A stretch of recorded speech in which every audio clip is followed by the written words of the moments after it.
গঙ্গার পানি বন্টন চুক্তি পর্যালোচনা করতে ফারাক্কা বাঁধ ও গঙ্গা নদীর পানি প্রবাহ পরিদর্শন করেছে বাংলাদেশ ও ভারতের যৌথ নদী কমিশনের প্রতিনিধি দল।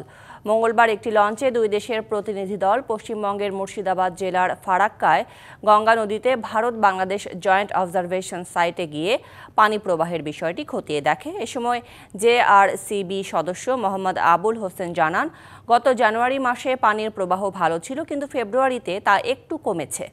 আগামী বছর গঙ্গা চুক্তির নবায়ন নিয়ে টেকনিক্যাল টিম গঠন করা হবে বলে আশাবাদ ব্যক্ত করেন তিনি। এর আগে সোমবার সকালে কলকাতার নেতাজি সুভাষচন্দ্র বসু আন্তর্জাতিক বিমানবন্দরে নামে বাংলাদেশের প্রতিনিধি দলটি।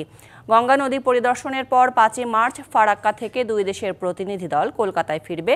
আগামী বৃহস্পতিবার কলকাতার একটি হোটেলে 86তম বৈঠকে মিলিত হবেন দুই দেশের যৌথ নদী কমিশনের সদস্যরা। জল কমেছে, এটা ন্যাচারাল। জল কমেছে, এটা কোনো বছর বেশি থাকবে, কোনো বছর কম থাকবে। এটা চুক্তি অনুযায়ী বাস্তবায়ন হচ্ছে। যেটা গঙ্গাতে মেজার করা হচ্ছে সেই পরিমাণ পানি বাংলাদেশে যাচ্ছে, আর যেটা ফিডার ক্যানেলে মেজার করা হচ্ছে এই পরিমাণ পানি কলকাতা যাচ্ছে।